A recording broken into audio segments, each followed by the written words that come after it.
All right, we are back. We have another episode of the Nut Bar seasonal anime podcast. We are going to be reviewing the summer season, which honestly is a little bit sparse. This might be our shortest episode yet. We don't know yet. I guess we will all find out together. It's an adventure. Um, but we will be going over all the shows that we watched over the summer and letting you know, or that are done, which is going to come up later. There's a lot of shows that are not done. There's a lot of two cores. Also, Zom is just delayed indefinitely, so we will not be covering that one either. And we will cover those shows when they are actually done. Logan, I guess you can say what you're doing. Yeah, so the only show that I watched this season that actually finished this season is Undead Girl Murder Farce. So we're going to start with that, and then I'm going to go play Dungeons & Dragons. What a nerd. Is that really why? You can't even sit quietly for the rest of the podcast and not contribute at all, SMH. All right, well then why don't you go ahead and tell us what you thought about it in that case? So Undead Girl was interesting. I think I'm a little bit cooler on it than you are, Chris, because I thought that, like, the parts that were, like, mysteries, I thought the actual mysteries themselves were really compelling. But sometimes, especially in those last two arcs, they kind of got a little lost in the shonen battles. And those were fun. They were fun battles. They just kind of cluttered the mysteries a little bit, especially there towards the end of the werewolf arc. I had kind of we got to the part where she solves the murder, and I was like, oh right, murders. I forgot that this wasn't just a war between two towns in Germany a little bit. And so I like Undead Girl Murder Farce. I like it a lot. But I do think it's clutter and a little more cluttered and clunkier than I would have personally liked. I can agree with some of that, yeah. I agree completely with Logan. Like, I have, like, pretty much the exact same sentiments, except, like, I kind of do like the shonen fights, but it's just not executed as well as, like, other shonen fights. Let me be clear. I like the fights. I think that the fights are good. It just feels like, throwing a good... I don't know. I can't think of a good metaphor. It feels like they kind of clutter the mystery a bit, but not that the fights themselves are bad. I think that first fight against... The vampire guy was actually really good. Yeah, I thought that was a lot of fun. That first arc was awesome. But and also just the idea of having the main character fight against Jack the Ripper, like, one-on-one is so fucking funny to me. I'm pretty much agreeing with all your sentiment. I think for me, when I first watched the show, like, the vampire mystery was, like, really interesting, and I think they executed really well. But after that, like, I really couldn't give a shit much about the werewolf arc when that came, and then the whole heist arc was actually just, like, it felt really pointless. The things that stuck out to me about this show was, like, I love the banter between the main cast, like, the main characters, and this Rocket was fun, and his, like, back and forth with the maid and Aya is great. I really love the end of arc fights, so, like, his fight with the vampire was really good, and also the fight during the bank heist when they're, like, fighting over the diamond and it's, like, four of them, like, the whole camera work and action, that was really cool. I think so. On top of the mystery just being really forgettable and kind of fun off after, like, the first arc, I think the cast is far too big for the show. A lot of characters are just introduced and thrown away and not really used at all immediately afterwards. The whole, like, the heist arc, they introduced, like, I don't like, it's a lot. 20 It's characters, like, a whole lot of cast. 20 characters in rapid succession, yeah. It really felt like they just wanted to throw in a bunch of, like, big names, like the Family Opera or, like, Sherlock Holmes and stuff. They just wanted to throw them in just to, like, It was really fun, though. I establish their like reputation. that, though. It was hilarious, characters. but it is very fast-paced, I agree. Especially with, like, Sherlock, I felt like he was just there to set his name up to as, like, a great detective and just to, like, to raise Aya up because he was going to fuck up and fail in the heist. So he was just there to fail and make Aya look better by, like, using the Sherlock name. I feel like the cast was definitely underutilized, and hopefully they fix it down the road. But yeah, there was a lot of potential and interesting things that going on, but I think a lot of it, like, felt a little weak to me in the actual execution. All right. I will start with my criticisms, and then I will start talking about what I like so much about this show. I think I'm a little bit warmer on it than some of y'all, but I think we mostly agree. I think that especially the Sherlock Holmes introduction arc, and to some extent the werewolf arc, are incredibly rushed. And if they had 2 cores to pad out the same amount of story content that we got, I think the show, maybe not even 2 cores, maybe if this was like 16 episodes or something, I think they could have done a better job, especially that middle arc where the whole villain squad was introduced. Because to me, it feels like the content in the story that they are covering is a lot larger than the episode, like the 13 episode tight turnaround they had to cover. They blazed through the story in this one. And I feel like, what kind of echoing what y'all said, that we should have gotten more time with the new villains, because they're great. The time we get with some of these villains, they're a lot of fun. I really like the sexy lesbian vampire lady. I like Frankenstein. He's great. We got some fun moments with him in the werewolf arc. And I feel like those might have hit a little bit harder if we had a little bit more time to develop. I also agree that Watson and Holmes don't do anything egregious. Like, they're fine. They work narratively when they're there. It's just they do feel a little bit pointless when all is said and done, and like they were being name dropped. But they add for the flavor for sure. And I also think that the plotting on the werewolf arc and the mystery in the werewolf arc is a little bit clunky, and I do not like kind of how callously everyone was just kind of slaughtered and there wasn't much of an afterthought to it. Also, I don't really think that the villain squad needed to show up at the werewolf village. Like, they basically didn't have a purpose except for to kill the hunters, which is something that our main characters could have also done. Those are my complaints. That being said, I still gave it a 9 out of 10 because this show fucking rules. This is one of the coolest visual shows I've seen all year. It's got incredible direction and immaculate sense of style. It has some of the coolest like camera shots and transitions you're going to see. And that is packed with, despite all my complaints just now, generally one of the tighter scripts this year. The writing rules. You can tell that the author of this book has a good sense of dialogue because the banter between the main squad is peak. I love all of the characters, especially the main 3 characters, who are pretty easily some of my favorite characters of anything this year. Like, I think they're all going to be pretty good, like, end of year award front runners. And yeah, I think I can give the show's shortcomings just a ton of leeway because I can just kind of hand wave them because the show is just fucking goddamn cool as hell. And it's so fun to watch. It's just such a blast. And I think Rule of Cool does a lot for these kinds of anime if they are executed well, which, like, 9 times out of 10, the visual execution at least, and the like dialogue and the voice acting and the performances and the animation, like all these things that are great are really great. So I love this. This is one of my favorites of this season. The climax for the animations, or the animation of the climaxes, is really incredible sometimes. Yeah, but that's really the only main time like we get to see fight animation really pop off like that. Like, we get one every like 4 episodes. Yeah. And I know Chris was asking about it to be like paced longer, but we only covered like, I think like 3 volumes. It's 3 books out of the 4 that are out. Yeah, the 4th one just came out, but we only did 3 books. We did 13 episodes, so that's like 4 books a volume, which is like really generous pacing usually. So still felt rushed to me. I feel like they could have taken more time in the middle.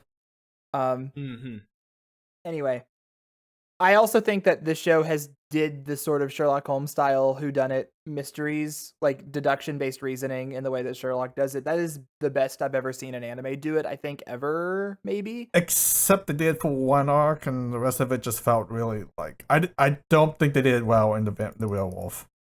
I thought the parts of heist it wasn't were good. even a Sherlock whodunit. No. That wasn't even one. And maybe we'll get more of that in the future, but I think the vampire part was done very well, and I don't think the werewolf one was terrible. I think parts of it were good and other parts were a little silly, but I still want to compliment it. Because I think the show peaked in its first arc. I think that's fine, but I think that shouldn't be like a reason to dissuade people from watching it, if that makes sense. Like, I wouldn't tell people. I'm not dissuading people from the show like at all. I mean, if anything, like this is like a sleeper hit of the season. Like, people I would say should be this is watching like this. one of my favorite shows this year so far. No. I complained about it. I think I mean I gave this an 8. I don't give stuff 8. Oh, that's a Logan 8? Yeah, Are this you got the kidding me? Logan Yeah. 8. Yeah. The Holy Yeah, this certified. got shit, the that's Logan really 8. high. Yeah. I think it's a low 8 comparatively, but this is I think one of the A better light to shows decent I've 8. seen this year. I was complaining of exactly, yes. I mean, this I was is like a complaining 1 8 about for it, me. but I'm complaining because I care, you know. Yeah, exactly. It's like a prize pupil. You want to make sure they get into the good college. Like, I'm pretty sure Logan only has like maybe like 7 8s. That's In no, his No, he has he way is more. I have- way more than No, that. no. I have like 7 9. Nine's I the have rare plenty one. of 8s. Anyway, and I think any parting thoughts for Undead Girl except for season 2 win? That's my main parting thought. Season 2 in like 5 years. I know it's gonna be so Yeah. long. Well, I'm hoping for like Yeah. a movie. That'd be cool. I think We're not the getting a fourth book could be movie. like a good movie, like with a movie Personally, budget. for me, this just cements, and maybe it was already cemented anyway. But Mamoru Harekama, or whatever the name of the director is, one of my favorite directors working in the industry right now. I'm pretty much auto watching anything he makes from now on. So he is cooking. Well, give me a reminder. What has he done Kaguya. before? He did Kaguya. Kaguya, is the main and thing. then also Rakugo Shinju. There we go. All What a right. pedigree, man. I know, it's pretty good. Okay, that's it. We will all say goodbye to Logan now. Should I edit him out of the video? Oh I my think you God. should. I think that'd be Yes. really I think Just good. delete him from the- I think I should disappear like an Infinity War. Can I or do whatever. Yeah. Oh, Thanos wait, snap. There's wait, no watch, way everyone Chris watch, can do everyone the watch the Infinity War screen. effect. Everyone watch the screen. Whoa. Yeah, the screen that we can't see. Whoa. Wow, He's gone. leaving. We can totally see this. I don't Alright. feel so good. All right, we're back from killing Logan. All right, let's go, Tim. Tell us about Ao Orchestra. All right, Ao no Orchestra. I kind of wish one of you guys here watched Blue Giant. It would have been nice to have another music anime to compare it to. But yeah, so Blue Giant was surprisingly a pretty good silent hitter this season. It's a proper... You mean Ao no Orchestra? Huh? You said Yeah. Blue Giant. Well, no, I said I wish you guys watched Blue Giant so I could compare Well, it you to... said Blue have Giant. something to Again. It's compare it fine. to. They have similar Okay. names. We're talking Yeah. about Blue Orchestra or Ao. Oh, no yeah, Orchestra. it is. Okay. Yeah, it's... Not to be confused with the movie. Gotcha. Okay, keep going. Anyways, it's a proper music anime, this time surrounding traditional orchestra. We have a couple of like music animes like Piano Mori and Kono Oto, but this one focus on the orchestra this time. There's a lot, so it's basically about this really grounded, nice coming of age story about the main character, but it also has him, becoming an orchestra and learning music together. So there's a lot of minor quirks and insight that's interesting to people who's like never played music before, an instrument, to like how to harmonize or like explaining the significance and feeling of songs that the composer is trying to convey and like famous songs. This one, the source material for this one, I don't think I mentioned it in the pre-watch, but this manga is one of the Shogakukan Manga Award winners for Shonen. So that one, a lot of big name winners get that award. You guys may know like Call of the Night won it, Chainsaw Man won it the year before that, and then Mob Psycho. But yeah, it was a really surprising show. How does it compare to like Hibiki Euphonium? I was to say, what are the music performance scenes like? Hibiki, like, I feel like Hibiki is like good. I mean, it does have good music, but I think the main focus of Hibiki is like The girls are the fighting. girls and the Yeah, drama yeah. and the characters. Like the band and Hibiki feels more like just a setting, and this one I feel like the music is much more like of importance. I think that it takes kind the of main stage. correlates a lot with like real life too. Now that I think about it, because like band is like nothing but drama. It's true. We were normal. Orchestra was normal. Yeah, I'm surprised you didn't watch the show, Chris, considering you were an orchestra I kid. planned on it, but I don't Just know. never It was got one of around those to it. situations where the season seemed more stacked at the beginning, and then we ended up not watching very much over time. Yeah. Since season 2 has been announced and Tim seems to like it a lot, I may go back through and watch it. Might see if Ellie wants to. I mean, she was a band kid, not Eh, not an orchestra kid like you. whatever. I think Mark for sure would enjoy this show. Mark might is try a to convince him. semi-professional cellist for the podcast listeners who don't know. Yeah, I our feel friend like we've Mark mentioned referred to him a lot. We've enough mentioned it in this before. I don't know if they podcast. know he's a musician. Oh, that's Yeah, true. I don't think we've mentioned that part. Just for context. It does. It is a bit of a slow burn to this 2 arc. Like the show really doesn't kick off until he's like joining the orchestra. Yeah. Unless you kind of like care about the whole like coming of age drama thing where he's like having this inner conflict. That being said, like I think I know why you guys didn't watch it, because I remember the PV had like that one god awful like CGI performance scene, and you guys were all like, nope, not watching this anymore. And yeah, the image isn't great. The CG performance is in particular not great, but like it is really hard to do like a full orchestra performance in 2D. Yeah, So it's true. I understand them. If you're not literally Kyoani, yeah. That being said, they didn't have to use that like animation in the PV, but it's whatever. Is that all you got for an orchestra? Yeah, without going too much. But would you recommend, despite the performances, would you recommend it just based on the drama and the writing on it by itself? Because that's what it sounded like. And particularly because we don't get a lot of music it shows, and I think this Yeah. one does it really well. Maybe I will go back, relive the nostalgia of being in high school orchestra. Yeah, I mean, like that's how I felt about Hibika Euphonium. I'm like, but when they went to the marching band, I'm like, memories. All right, right. Next All up, right, Chris, you want to tell us about Horimiya? Yeah. So, I have to give the brief primer just in case anyone somehow doesn't know. So this is not like a season 2. This was them going back and filling in gaps of what was cut from the original season. Because the original season of Horimiya basically cut like almost half of the manga out and then rushed through the whole thing. And so by the end of the anime, we had gotten through the full narrative arc. And this was a little unfortunate because it really kind of kneecapped some characters' developments, and also the main couple were not very present in the back half also, which is weird because the show is named after. Either way, this was an attempt to go back and fill in those pieces, get the cut content. But the problem with that is that they chose to do it out of chronological order. So they're all vignette based, which is fine. It doesn't like make it confusing necessarily, but it is a little jarring and disjointed to go through. So it's very episodic, and because it's episodic and because there isn't really this overarching narrative that you had in season 1, the stakes are non-existent. You kind of already know what's going on and what's happening. And that means that a lot of the episodes are just kind of there. They're just fine, you know. They plod along. If you're really into the cast of the show, then you'll like it because it's more of them. If you are like me and maybe a little bit less into it, it kind of was boring. And there were some good episodes, but there were some episodes I just did not care about. And was there stakes in the original season? I mean, yeah, there were interpersonal drama. It just the stakes that this kind of show would have. But what I'm saying is there was narratives that went from episode to episode, which is not a thing that was happening in this season. And it was also chronological, you know, like TV shows are. And the other issue that I have with this is that some of the stuff that was cut was Hori being the worst. And because this was shown, this only made me sort of reignited my hatred for her as a character. So that wasn't great either.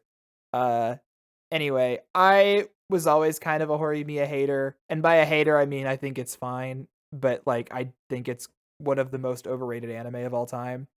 And I think that this kind of filled it in. Now, if someone can create, and I read a post about this, so it would be extremely annoying and difficult to do this. If someone could create the master cut that interspliced all of the scenes from this in order into the season 1, I might watch that for the novelty of it, just for fun. But honestly, unless you're a super Horimiya fan, I would skip this and just read the manga. That's my opinion. Yeah, I wonder if like they actually like got everything that they missed within this season. I haven't read enough to know. I only read the first couple of chapters a long time ago. Yeah, I pretty much maintain like the exact same sentiments that you do, Chris. Like this was very okay. I don't know if it was like super necessary, but like this should have been like from the beginning. Like Horimiya in itself should have been like just a 2-core show with all of this like already in, without having to do all this timeline jumping. Like the way they like reintroduce characters with like zero fanfare, I'm like, fuck if I know who this guy is. Well, like I don't know if they also if introduced were new season characters. 1 or That's season the other 2. problem. Yeah, There's also new characters in this season, and you're like, was that guy in season 1? And you're like, no, I don't think so, but you never know for sure. Who did they introduce? There's a couple side characters that get introduced that were not in season 1, especially in the last couple episodes. Yeah, there's that one guy who's in love with main Yes, the Izumi Miyamura. There we go. That's his yeah, name. Miramura. Like the guy, he was like in love with Miramura, and like this is what the whole episode was about. And then he didn't appear for the rest of the season. Nor was he in season 1. So anyway, I think I share most of your sentiment, but I'm like kind of like okay with it. Like we knew going in that it was just going to be a random episode that filled in the gap, so Right. I didn't really have high stakes in the show. It was just like, if you like Horimiya, here's just more Horimiya moments from the manga, yeah, and I mean, not expected all of that them. too. As Yeah. well, for the record, I was just explaining kind of what the situation was. I knew it was going to be like this going in, but all it did was kind of re-cement that I think Horimiya is mid. So You know, not all of the arcs hit, but there was a couple of good ones in there. Yeah, I especially agree. like the hot spring arc and stuff like that. Like I wasn't expecting anything like I wasn't expecting it to like transform my perspective of the original series. I think it's about yeah, on par with it. I also didn't. I mean, I understand why it's not chronological, but like it didn't bother me as much because they basically all these stories were like post Horimiya and Miyamura hooking Yeah. up, and that was really the main like turning point of the show. Like we didn't. well, I mean, like they hook up by like episode 3. it's like 3 or 4, but also yeah, and well- that was the main thing. I was like, oh, there's like pre hookup and post hookup. After that, there wasn't much of like a time, point divide. We have to be like, oh, we're in the manga. Is the story's in? it At that doesn't really point. matter. Yeah, It didn't matter as like much, yeah. there was the episode where like it's centered around the Kotatsu, and like it like hopped from like November to December to like that was March. cute. I actually liked. Yeah, that was cute. That was a good use of the like. But the then like in like non-standard. the next episode, like it went like back in the timeline, and like Yeah. it just like it confuses me personally. You guys just treat each episode as a standalone As a thing standalone, and not yeah. be like, oh, this episode is going to be related to the episode before or after it.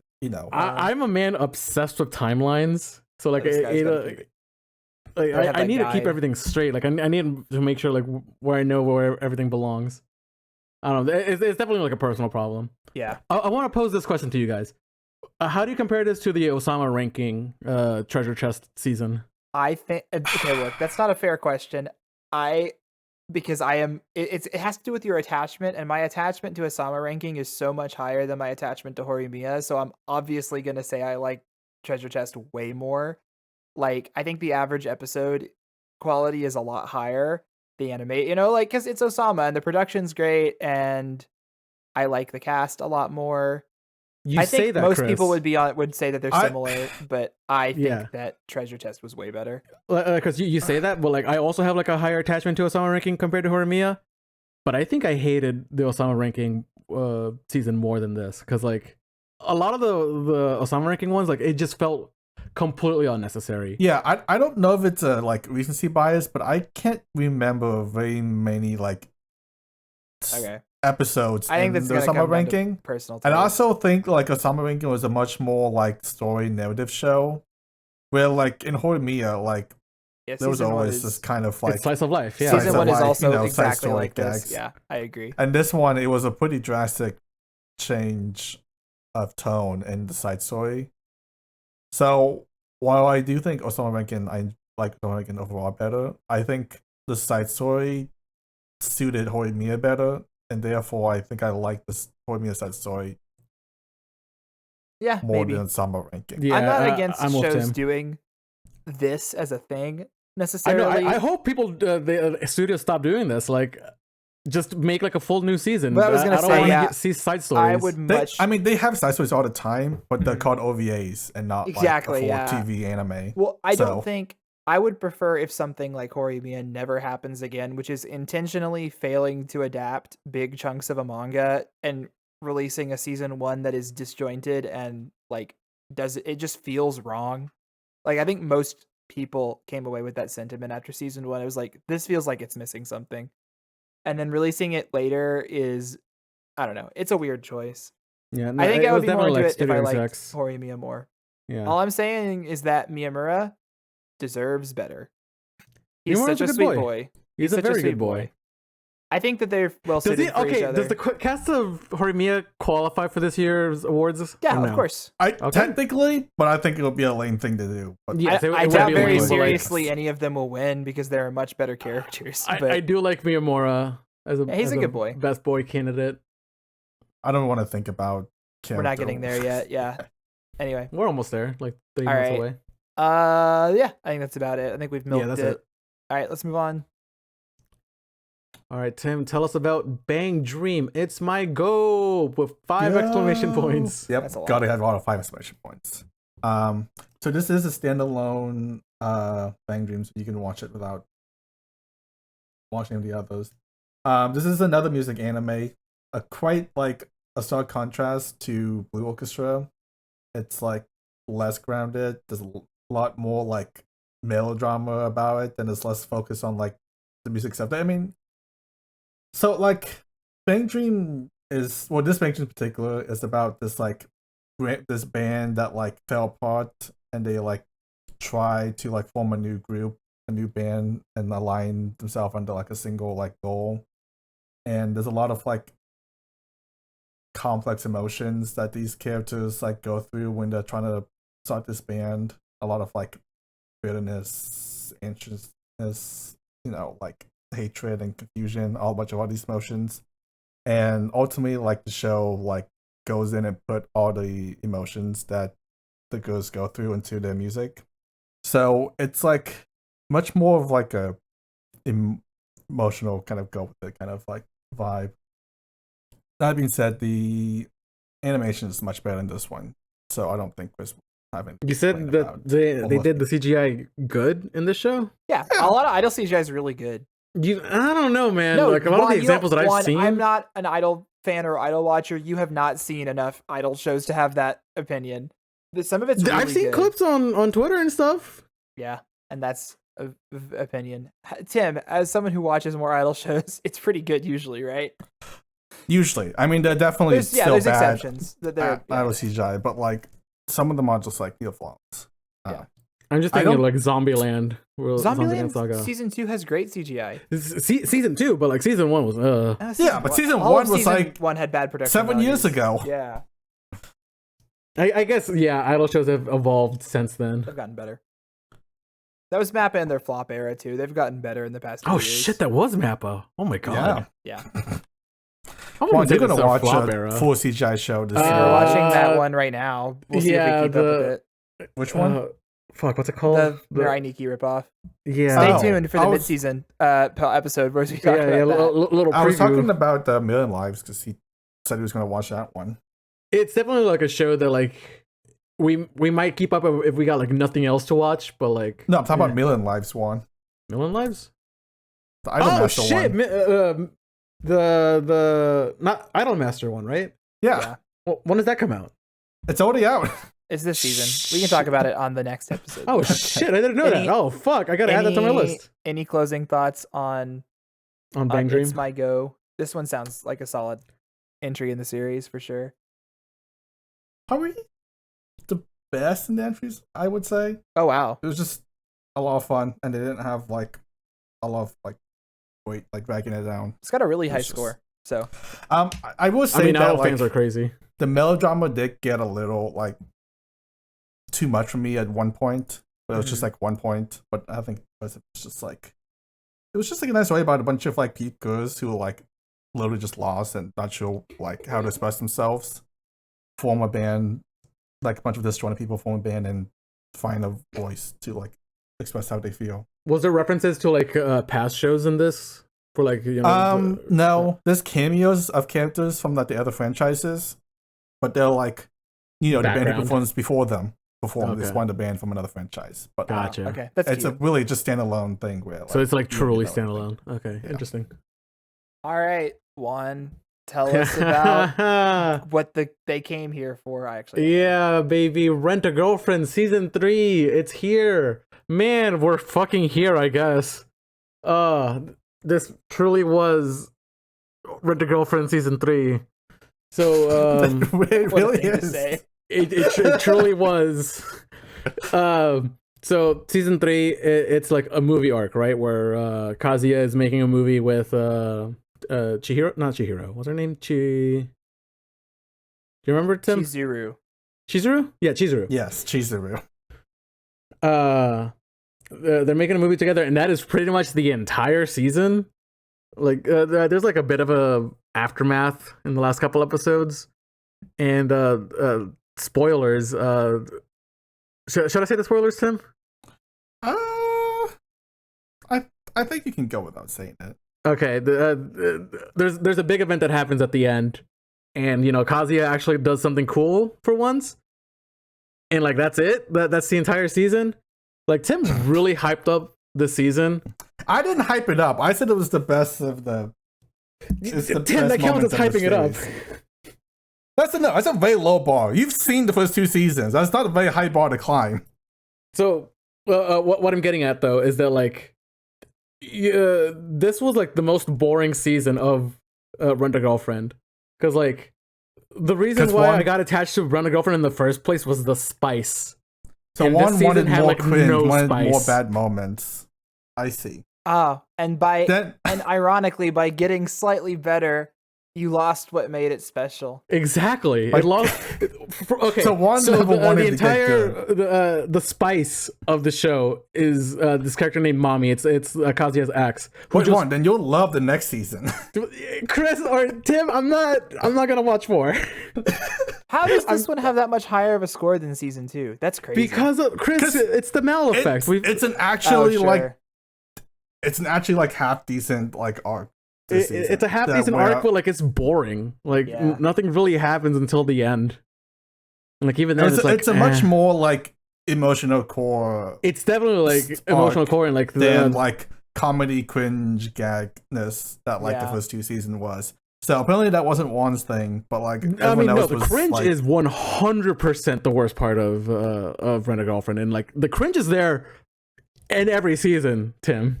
Yeah, for like this one's only like 1 episode of cringe. It wasn't. There's like 1 full episode of cringe, and then like cringe just moments here and there. I mean, but like Kazuma is Kazuma. You can't stop him from who he is. Is it Kazuma or Kazuya? It's Kazuya. Kazuya. Yeah. Yeah.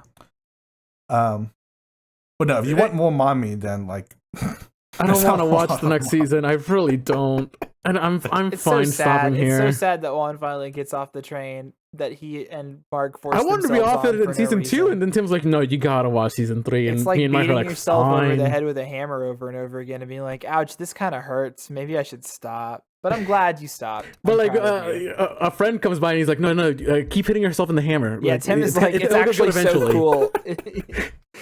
Well, I didn't know Juan wanted the bad moments. If he wanted bad moments, I would have told him. No, like to that's the just thing, skip Tim. Like, season I 3. didn't realize how much I missed Mommy until she was gone. It's only bad moments. It's a bad show. Okay.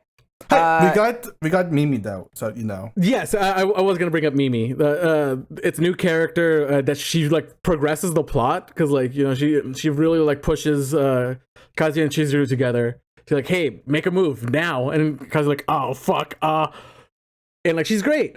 And apparently from what Tim tells me, she stops doing it after this arc. So what's the fucking point of introducing in this her? arc specifically, she just like she kind of shows up there for like the pre like hot spring trip, and then she's kind of just like gone. It's like, wow. But you said she's like pretty much like gone for the rest of the for that series, arc, right? Or for the arc? Okay. I mean, I don't know much about the stuff afterwards. Okay. All I know is next arc is like mommy's causing shit again because that's what the last scene. I hate that. That's kind of tempting me, but I'm gonna be strong. I'm gonna not watch it. There's time before the next one, so you'll get to decide. All right, Tim, give us our quarterly Bungo Stray Dogs check-in for the 5th season. Last thing, Kazuya worst boy of the decade. Fuck Kazuya. I mean, no, this is worse. I'm sorry. There's probably worse. Worst protagonist of a rom-com.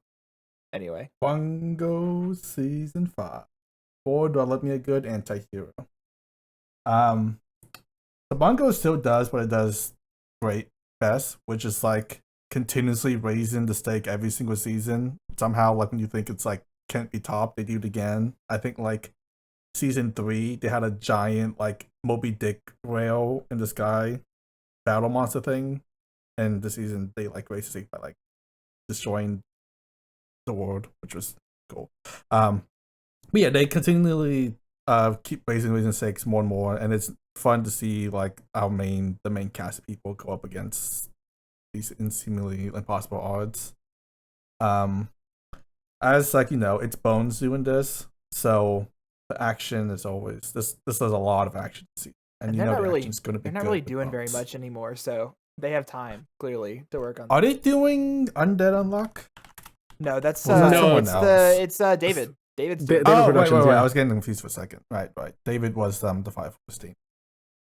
Well, Bones, they gotta do something other than like My Hero occasionally. right.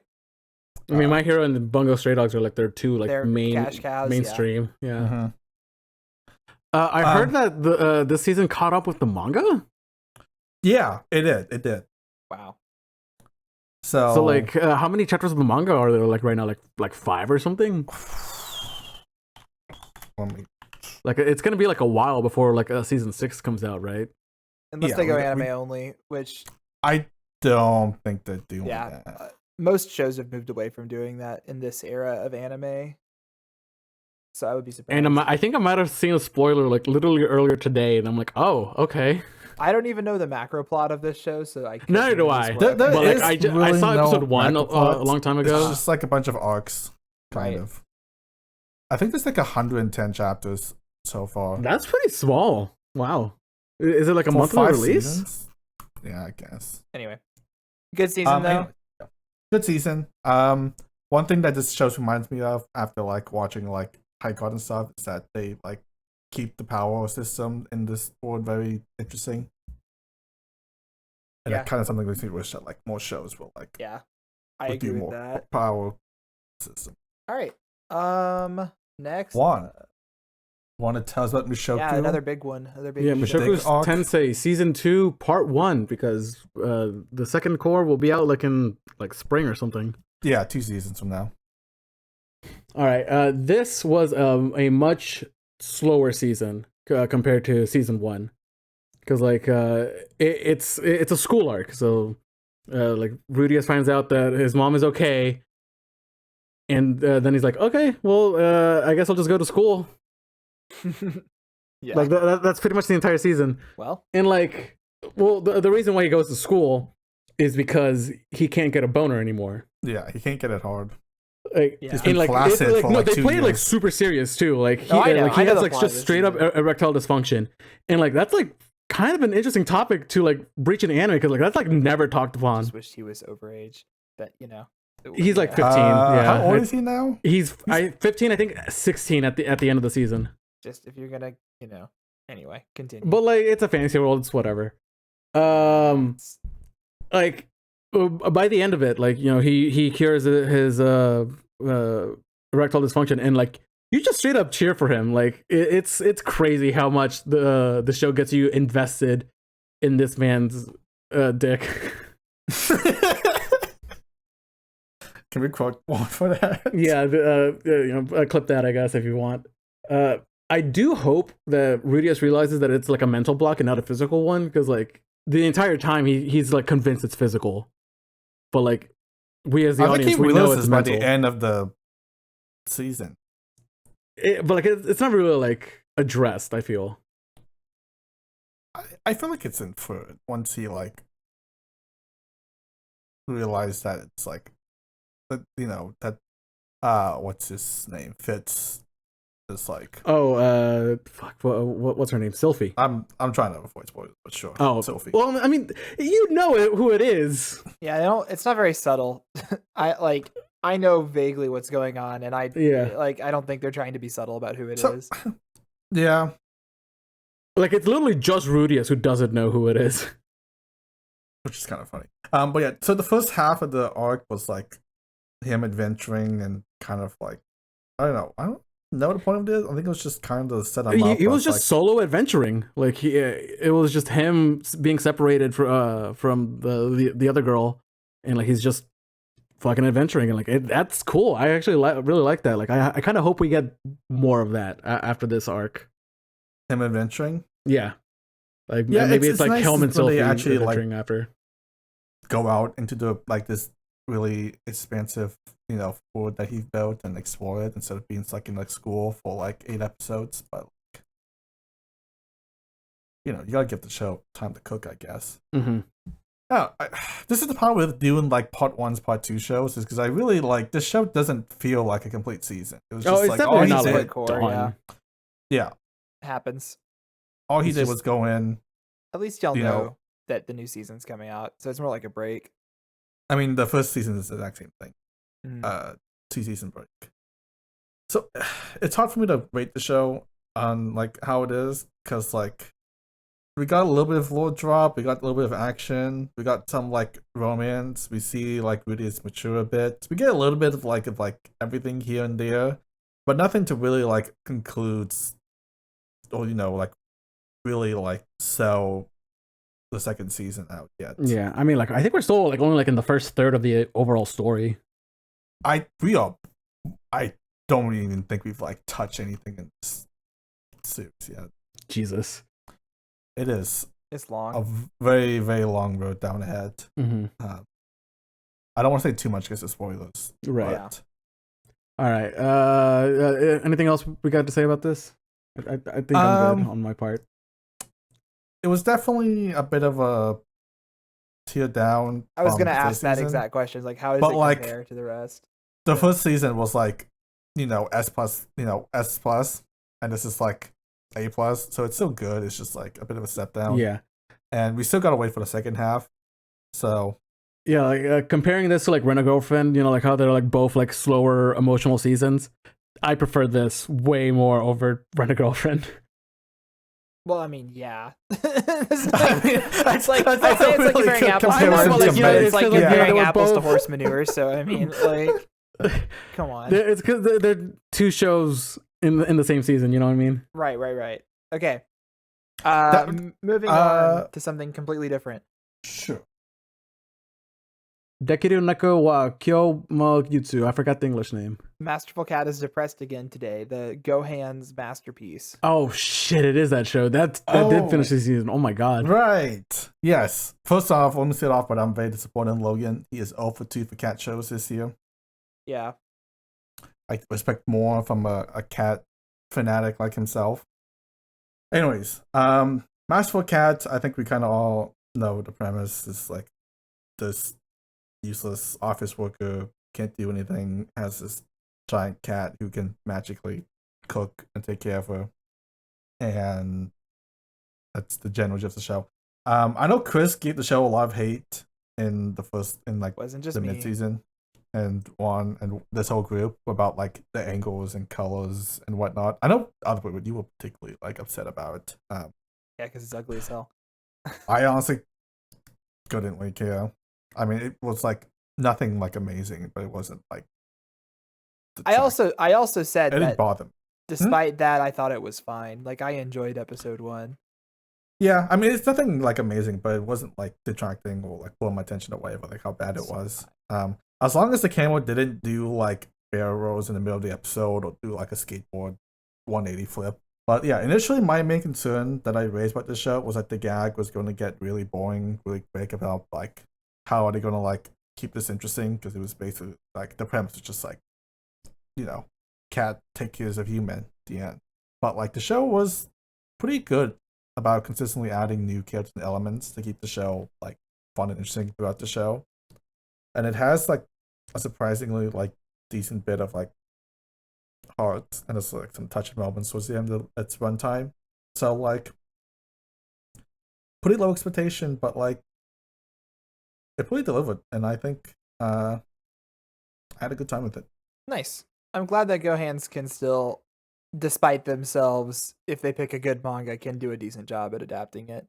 I think this probably would have been fine, and at a slower season, maybe we would have. It was a slow season. We just decided not to keep going with it. It's fine. I didn't hate this by any means. It was less egregious than the glasses one by far. Though, Yeah, I still am. We don't have the glasses one like on our list here. Do you want to talk about that real quick, Tim? Eh. Like, was it like any good Did you or no? finish it? I I finished it. I also didn't have a lot of production issues with it personally. I think my main gripes with it was like the premise was just getting a I was little gonna too say dumb for me. I hated the premise. That like production aside, I just thought that manga idea was terrible. I mean, the idea that like this girl who cannot see It's so like stupid. 10 feet in front of her without her glasses can like make her way to school before she's like, She should be dead. oh shit, I somehow forgot my glasses. I didn't realize until now. It's like It's really ridiculous. funny as the one person in this group who doesn't wear glasses. I don't even have that bad, and I notice like I can make it to my car, and then I'm like, oh fuck, I can't drive. So then I go, and I think if I was going in public transit, I would need them. Also, I also wouldn't be able to read signs. Okay, moving on. Am I doing this next one? Yes. Okay, another big sequel. And this is another great one because Logan is the only one in the group that has like never watched a single episode of this one, so fuck him. The name This of the show is is Tie him Link down, Click make him watch Season it. 2 or Xinguang Daliran? Whatever. Daliran? Season 2.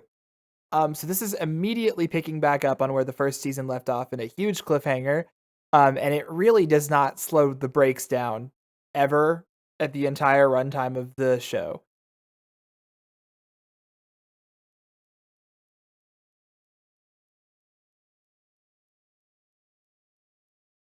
If you enjoyed the action, really? I think that this one is a bit more focused on. Okay, let me rephrase. This one is more of a continuous arc, and season 1 has more episodic vignettes where they're solving different people's problems. Right? This is more like the end of season 1, I should say. It kind of just is continuing on that, and it's focusing on one central mystery the entire way through. I was really worried, mostly because the translation we picked at the beginning, like the official Crunchyroll translation, was terrible. So it was a little difficult as they were trying to like drip feed you information about who the like villain was and what's going on with all these different like moving parts and enemies and stuff. But thankfully by the end of the show, they do a really good job of like revealing things over time until it all clicks into place and you're like, oh, which I think they executed quite well. I think the central mystery is done really well for this season. It's a lot more violent and a lot more like intense, I think, than season 1 is on average. But it makes sense, It's season 2, you got to up the stakes. I like this a lot. I think that this is a really cool anime with a really cool team behind it. It's got phenomenal animation. The action scenes are great whenever they do have them. The fights are always really, really good. It's just a really unique production that I'm glad is getting made. I just wish that Crunchyroll would hire real translators. They can't even hire a Japanese translator. No, they're just doing it all in Make- AI make it now going because up. they're fucking. Do Chinese translate. But that's a different conversation. Next episode. This show, like me and Chris were trying to watch it like week to week at first, and like life got in the way. But like binging it, like I feel like this show is like perfect for binging. Yeah, I would watch it at in least a chunks. season. It's probably ideally binging would be the way because every single episode is like a giant cliffhanger. Yeah. Every It's awful episode is a to watch week to cliffhanger. week. Including the last episode where they did Well, it to that's us again. That's what they're known for.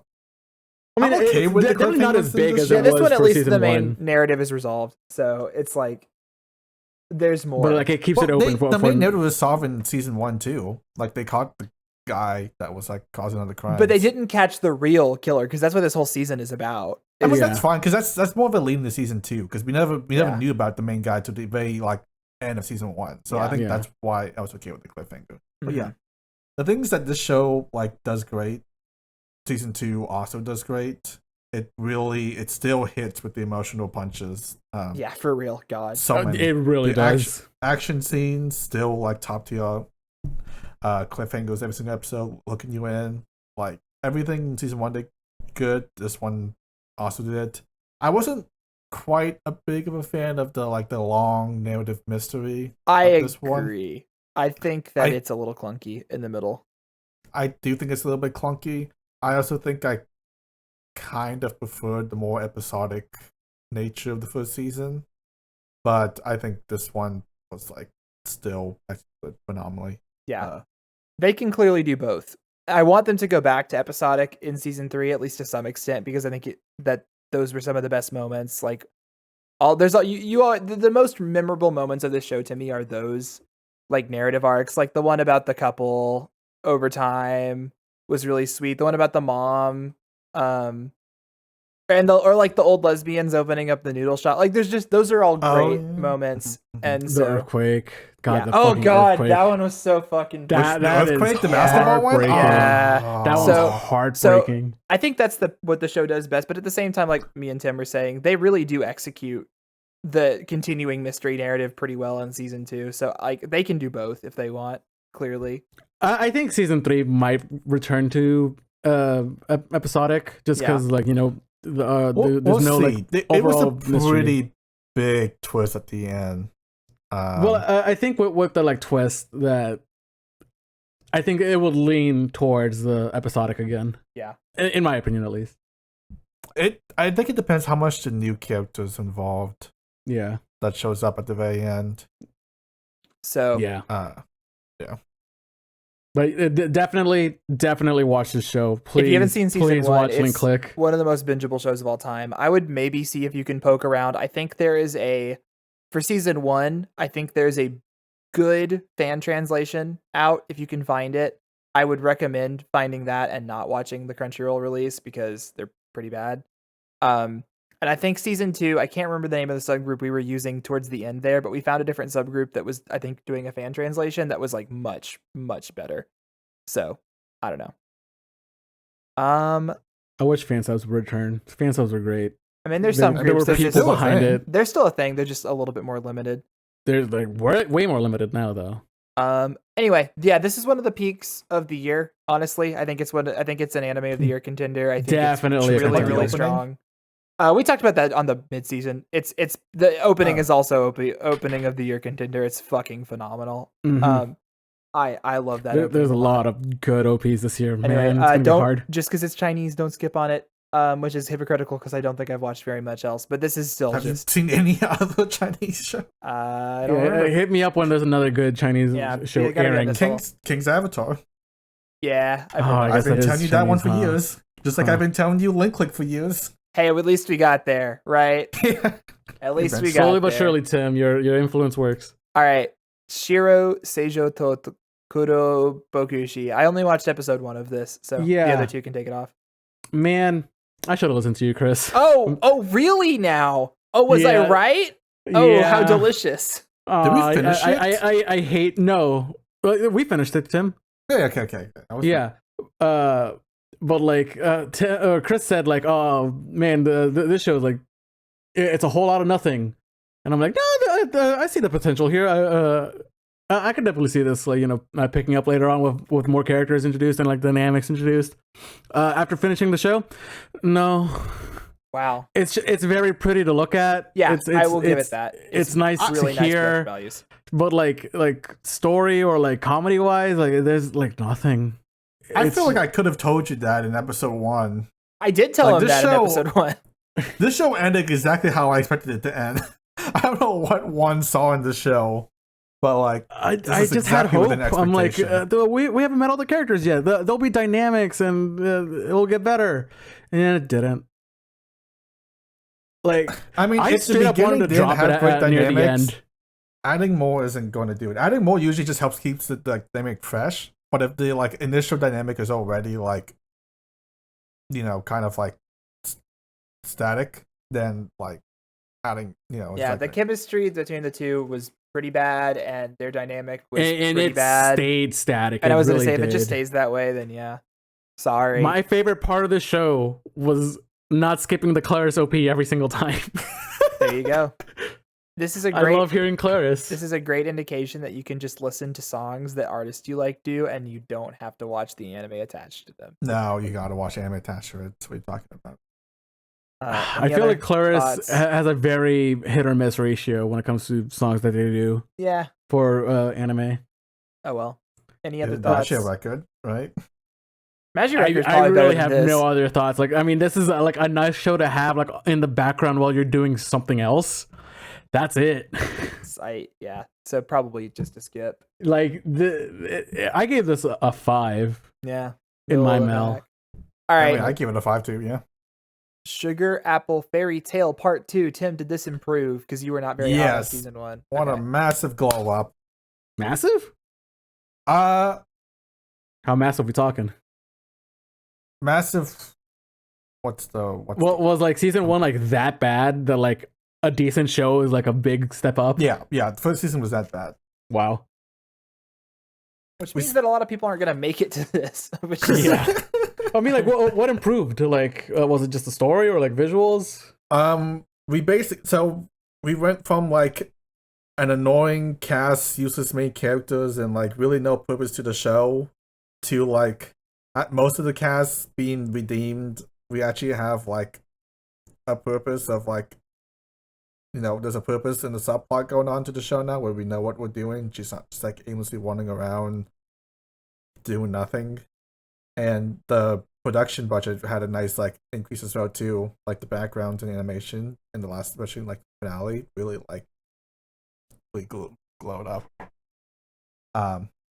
It's always had this like really like, fairy tale color pastel pretty look, but like they really stepped a notch in the last couple of episodes.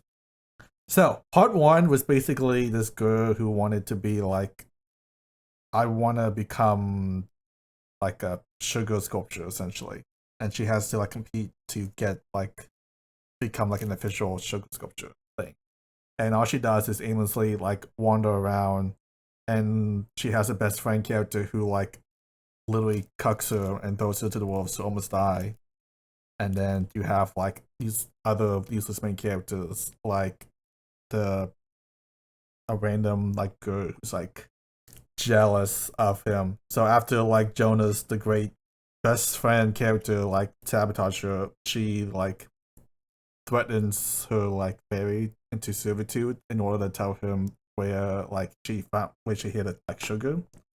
So it's just a lot of like really scummy, just bad characters that just like kind of just feel to like infuriate people. And second season, Jonas, who I talked a bit in the last part, still incredibly useless. Still don't know why he's here, but it's whatever. Bridget, the girl who would like cuck the fairy into servitude, actually like had some development in character to her, but she's actually like a decent person to become friends somehow. The plot moves on from her like aimlessly moving to a random town doing nothing to like we have this whole arc now where she's trying to save this like failing sculpting place by like leading them. We actually have a actual plot going on where the fairy has a whole like uprising because they're like the whole point of the show was like they are sold off to like in servitude because they like had some war thing, and the fairies are trying to like uprising and they're trying to recruit the fairy. It was like it went from like a whole lot of nothing to like now there's actually like I wish like all this like stuff that they were showing in the second season was still in the first season. And it's a massive glow up, but like it came from a really like low point already. But ultimately I think it's probably still let me think about it. Would I still recommend this to people? Actually, it wasn't awful anymore, but I still think that getting there was much of a rough pass. That I think it's fine for people to watch, and I am very happy of where it like ended on, but it was really on a like, loose foot. So yeah. Did the story conclude, or is it still ongoing? It's done.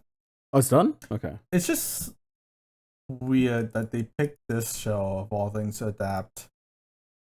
Like, we don't get like any shoujo shows. Huh? It's a light novel. People be. It's a light novel too, which also doesn't help. But we don't get a lot of shoujo shows these days, and of all things, they pick like we have a really bad track record with shoujos. So. Yeah. Oh well. I mean, there's literally a better one that we're gonna talk about later, so not all is lost. Which one?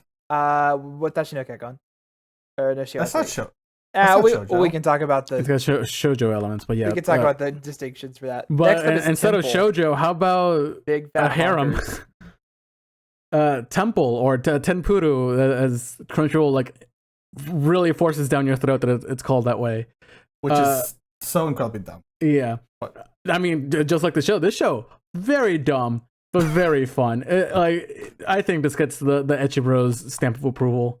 Like, it's got exactly what we're looking for when it comes to an Ecchi Bros show. shows indeed. Yeah.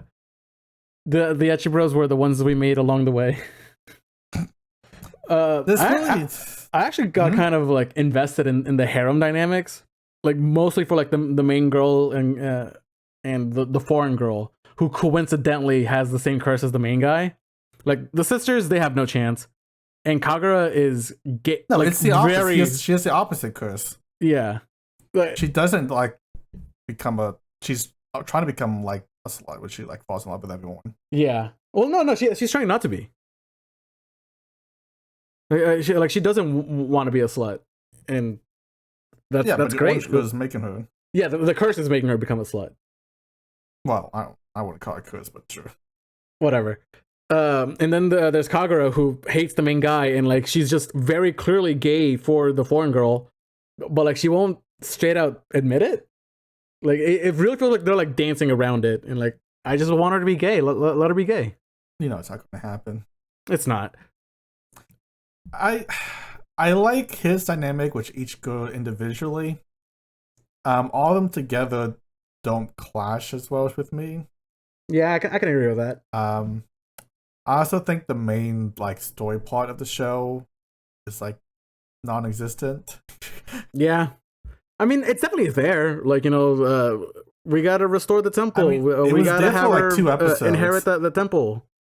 It's kind of just there for 2 episodes. It's kind of just gone. Yeah, and more like 3. We're like, yeah. I also wish he had more like development with the main girl.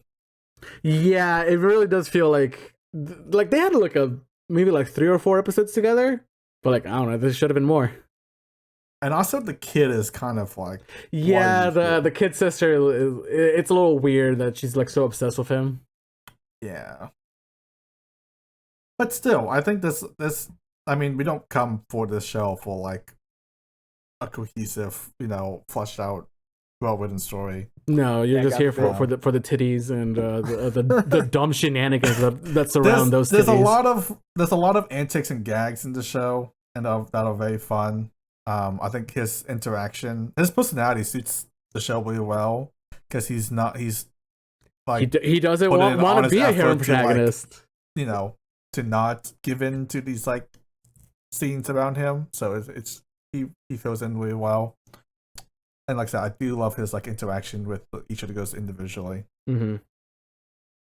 Well, there you go. If you're looking for a dumb harem that is kind of fun, then that seems like. Did you get the sense that like this was made by the same guy as Grand Blue Dreaming? It's the same artist. Oh, it's the same artist? I thought it was the same author.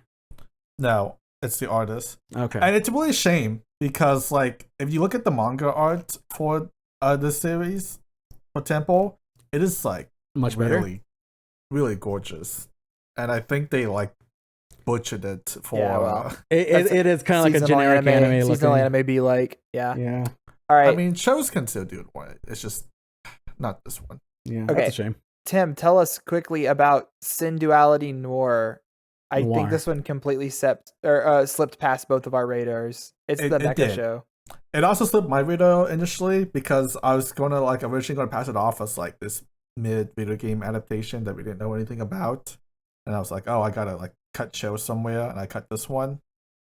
But then I think I showed it to you guys. I saw a clip where one of the characters in the show was looking for the keys to heaven, and then he offhandedly heard about pussy so good it's into the heaven. So then he immediately headed off to find the most expensive sex worker.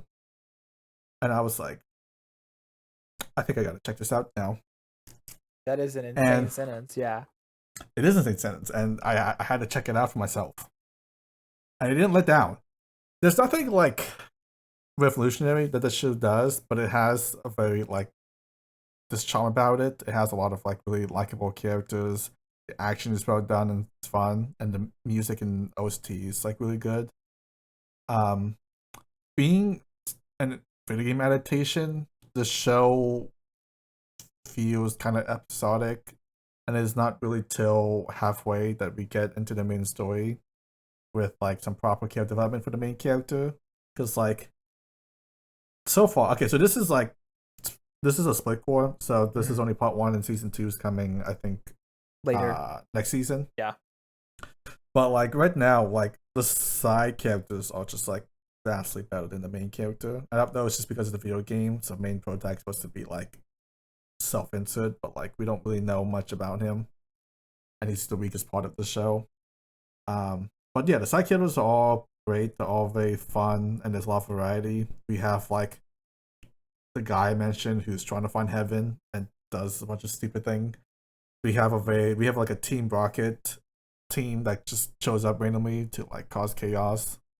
We have like an idol espionage spy chick. It's just like more fun on the show. Nice.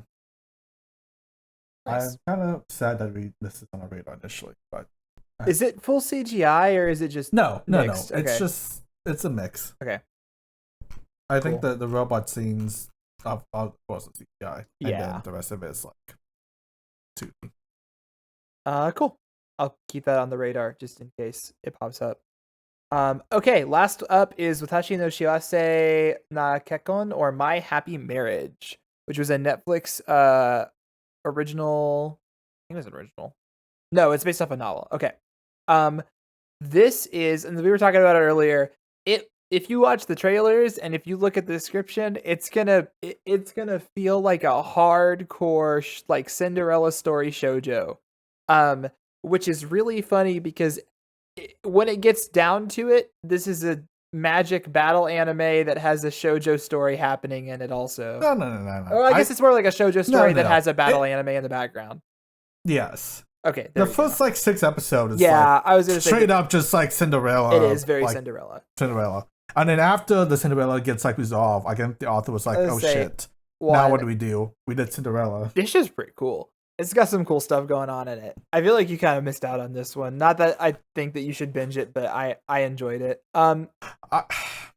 It's a little silly. I think you have to have a certain tolerance level for, I don't know, the level that and like, you know how Cinderella is, the stepmom and the stepsisters are comically evil, right? In Cinderella. Yeah, that's my complaints of that still stands. God, they are too comically evil. They are like Saturday morning cartoon ridiculous evil. The shit that they do to this girl is insane, and they have no remorse. They are just both the worst people ever. It is like to the point where it's a little silly. Like at least the dad and the other dad have like pragmatic reasons for why they're doing what they're doing, but the girls are just like, they relish in the cruelty in a way that's almost a little unbelievable. Still, despite that, I think that if you can get over that, I think the romance itself is really nice. I like the relationship. Yeah, the first 6 episodes, very like, the show's very beautiful. It's It's maybe the best looking like non, you know, I aside from some of the big hitters like Zom, I still think it's one of the best looking shows this year. It is gorgeous. It's Kinema Citrus. They are animating it out the ass. It is like the backgrounds and the animation and the compositing. It's all very pretty. Yeah. Well, they've been hyping this up for like over a year now. Yeah. So I expect no less from it. It's like it's very beautiful. I think the Cinderella, if you take away the evil comedically bad, evil stepsister, is done really well. I think everything post Cinderella gets a little bit iffy. I'm not a huge fan of the magic. It just feels kind of randomly inserted, especially during the Cinderella arc. And post Cinderella arc, there's like magic politics that gets very confusing. Yeah. It becomes about there are the ghouls, and the ghouls are happening in the background the entire time. I mean, there's the ghoul, but there's also like her family like trying to come. Well, that was at least foreshadowed.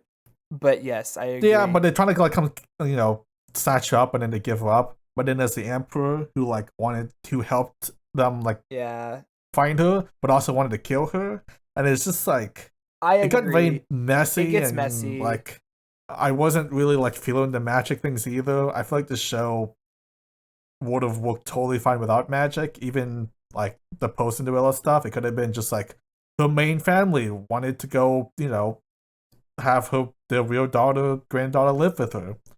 They didn't need the whole magic thing of, oh, you have a magic power and that's why yeah, they your hide secret your away magic thing. power, and your mom was protecting you, and It like she died of dying disease or whatever. Yeah, magic was completely unnecessary in this show, and still I looks think cool, it put at least more than visually. it helped. And the scenes that they decide to show it, like I like the scene where he's saving her from her parents' mansion and everything burns down. Oh, with the lightning thing. Yeah, it was neat. I agree, and I would like to see how they take it in season 2. I think that the whole back plot with the one glasses guy that is like mysterious and is like ooh, and then is the villain kind of, but then also Which just glasses guy? the main villain of the back half, the younger guy that's her cousin that we find. He's probably a villain. He kidnaps her and duels her husband to steal her away. Anyway, Yeah, and then he let her go. I know, that's what I'm saying. I think he just like after all that bullshit just kind of like lets her go, and you're like, okay, not sure what we made a big deal about all this, but Well, the main villain was the Emperor. And yeah, you he's don't the even, one like, from the shadows, but it doesn't. The writing like, isn't. It's a why little. is he here? Why did he let the ghouls out? Why did he help Yeah, what? the I don't really still know glasses what's guy up with the kidnapped her ghouls. just to kill her later? It's just like this. It's a little silly. If the show, Have you watched this show? I would just say stop after Cinderella. I don't agree. I didn't ever hate it. I just think it was a little silly at certain points. The show definitely goes downhill, and I think the show like concludes nicely enough after Cinderella that you could stop and be content with the show and not be bogged Season down 2 with, is like, incoming, by the way. There is like another season already announced. Yeah, so but we don't have an air date for a second season. So I am very curious where it's going to go from here and what direction they're going to take it, because they have a decently interesting world and they have some intrigue and political stuff that could be improved on. So I would like to give it a second shot, for season 2, and I can just keep watching it because it's pretty and I like the main character. I think they did a really good job of showcasing like her emotional state because she was abused her whole life, and like why she has all her self-doubt, and how living with people that like actually like her and care about her are like letting her develop better mental health and habits about like living day to day. I think that part of the show is done really well. I like that part too. It's just it just can't be bogged And then down. the in all ghouls rest show of the up. Wait, yeah. Anyway, I like as this. someone see how good season. as someone who's only watched like the first 2 episodes, I wasn't like too intrigued. Should I like commit, Chris? Or If he was in if you don't two like episodes, the romance, then no. I would think, say yeah, he would just Okay. drop. But it's then fun. I think we're good. I It's think definitely. I believe that is it. Yes, this one ended up being a shorter season, but that is because, and I think we're gonna run down the shows that are ongoing. I believe it was Helck, Dark Gathering, Rurouni Kenshin, Jujutsu Kaisen, JJK, and then Zom. Zom. the last 3 episodes of Zom got delayed. Yeah.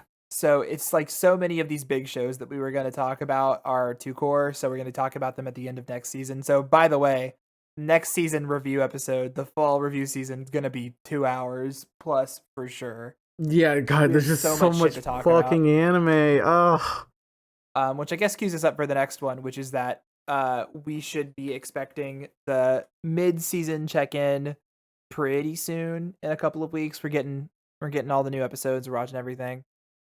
There's some delayed shows that are releasing really late into the month, so we might wait until some of those have aired. And Like then what? It's just one show. Pluto Apothecary. and which one? Apothecary. Yeah. We should definitely wait until Pluto. Pluto's gonna mass batch drop. Yeah. I think we just save that Just for But we wait should- for the- Oh, I guess so. But like, can we do like episode 1 for the midseason? if it's out by the time we want to record, but it might be too late. Do we want to do top 3? Yeah, let's do a quick top 3. Yeah, top 3 of the season, sure. Pickings are slim. So for my number 1 recommend, Link Collect season 2. So watch season 1 and season 2. Like, you're gonna want to. Number 2, Mushoku Tensei season 2 part 1. And then number 3, Undead Girl. For me, number 1 is gonna be Undead Girl Murder Farce. This is just it's such a me show. It's like I was being catered to in a very specific way. There's so many parts about it. I didn't really get into it when we were talking about it, but just from the setting to the styling to the humor and dialogue. It is very catered to my taste and interest. I would say that Link Click Season 2 is probably objectively the best show that we watched out of this list, so it's going to be number 2. And then number 3, I'll go ahead and say Watashi no Shiwase Kekon, the My Happy Marriage one we watched. I had a fun time watching it. It was very pretty, and I appreciate the production values, especially. Good OP also. Number 1's gotta be Link Click Season 2. I was on that train since Season 1, and Season 2 just, lived up to expectation. It's delivered. Number 2, I have to give to... Fuck, this one gets hard. Yeah. I'm gonna squeeze in the Fate special, because I can. Oh, dude. Because I want Oh, we to. didn't even talk about that, Yeah. huh? Well, because it's like a one-off episode. Yeah, that it's not really a usually show. covers Yeah. those. Yeah. But I'm gonna cheat and say Strange Fake. the Woohoo. Fate strength. And then number 3? Great action. Number 3, I guess I would do Run the Girlfriend? Farce. As much as I complained and had issues with it, it had a lot of good moments, Yeah, that and shit the still first arc slaps. delivered really well. I can just see the potential of how well it could be, and I just wish it delivered. I agree. I think its this would be like fullest. a literal 10 out of 10 if they just fixed a couple things, but that's okay. It could have been an easy 9/10 if it kept the same momentum as the first arc, but then it fell to a 7. All right. All right. And That's then our review. Logan, tell us what your favorite was. Logan? Oh, wait. Logan's Oh. 1, 2, and 3 is going to be It's done. Undead Girl Murder Undead, yeah, Farce. Undead Girl, Undead Girl, Undead Girl. I did it for him. was Run the Girlfriend Season 3. Oh, That's my man. Logan impression. Wow, it sounds like Bane. Doesn't Logan sound like Bane? Oh, the one other thing, you just sounded muffled. The one other thing, as of recording this is on today. We're recording this on October 11th. This is the 1-year anniversary of the release of our first episode. So I don't remember what day we fucking started recording or any of that shit. So I'm just I gonna definitely count remember it was this. after my birthday. I remember Yeah, that. it was like October, early October. So No, it was like September 26th or 7th, something like that. anyway, I'm when counting we this recorded as it. our 1-year anniversary. So Even though we pointed it out last time, that's fine. if you have actually been listening to these episodes, that's insane. Thank you for doing that. We are having a good time with it. Emojis. I'm just happy that we committed and are still doing a project like this for a whole When year. I commit, baby. Yeah. And hopefully we're gonna keep running it. So thanks for watching. We'll take it to the stars. Exactly. The Alright. telepath. I can't make the tie-in. Hoshi's Anyway. looking at telepath. All right, let's go. Let's get out of here. Yeah, let's Join leave. us for our 3-hour podcast next time. That's right. All right. God, it was gonna be 3 hours. Fuck. See All right. y'all next time. Later.